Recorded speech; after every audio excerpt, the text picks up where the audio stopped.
कभी सोचा है कि एक बटन दबाने से कमरा फौरन रोशन कैसे हो जाता है? ये कोई जादू नहीं है, ये है बिजली, वो अनदेखी ताकत जो हमारी पूरी दुनिया को चला रही है। चलें आज इसके कुछ राजों से पर्दा उठाते हैं। ये बहुत ही आम सी बात लगती है, राइट? एक स्विच दबाया और बस रोशनी आ गई। लेकिन इस एक छोटे से लम्हे में उन तारों के अंदर असल में चल क्या रहा होता है? आइए इस सफर पर चलते हैं और इस रोजमर्रा के छोटे से मौजज़े के पीछे की साइंस को समझते हैं।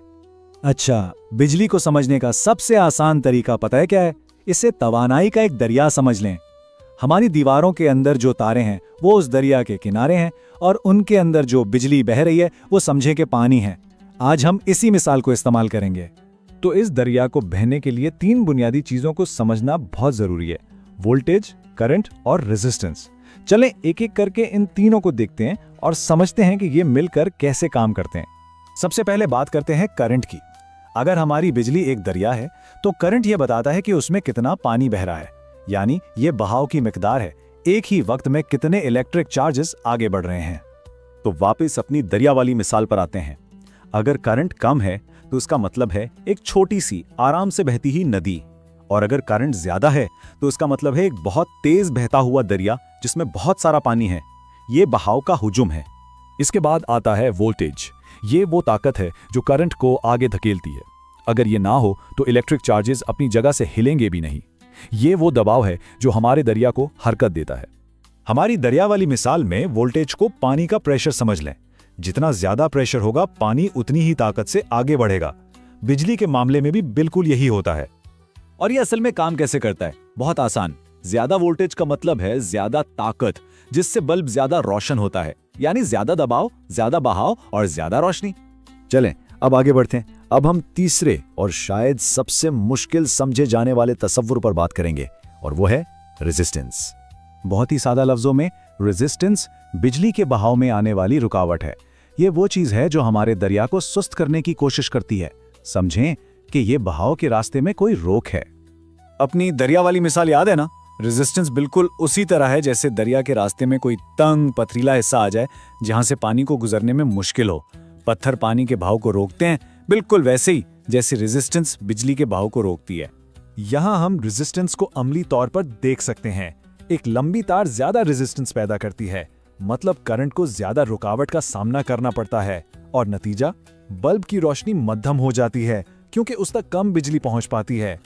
तो अहम बात यह है कि तार किस चीज से बनी है, इससे बहुत फर्क पड़ता है।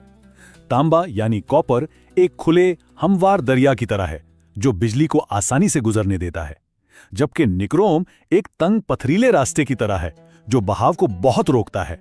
जब ये तीनों चीजें एक साथ काम करती हैं तो वो बनाती हैं इलेक्ट्रिकल पावर। लेकिन इस ताकत को महफूज तरीके से इस्तेमाल करना भी बहुत जरूरी है। तो ये इलेक्ट्रिकल पावर क्या है? ये असल में इस बात का पैमाना है कि कोई मशीन कितनी तेजी से बिजली इस्तेमाल कर रही है। जब किसी भी चीज पर वॉट्स लिखा नजर आता है तो उसका मतलब यही होता है कि वो कितनी बिजली खर्च करेगी। लेकिन सोचें, क्या होगा अगर हमारा बिजली का दरिया अचानक बहुत तेज बहने लगे? जब किसी सर्किट में बहुत ज्यादा करंट आ जाता है तो ये बहुत खतरनाक हो सकता है। इससे ओवरलोडिंग और आग भी लग सकती है। तो फिर हम इससे बचते कैसे हैं? उसका जवाब है फ्यूज में। एक फ्यूज बिल्कुल एक मुहाफिज की तरह काम करता है जो कुर्बानी दे देता है।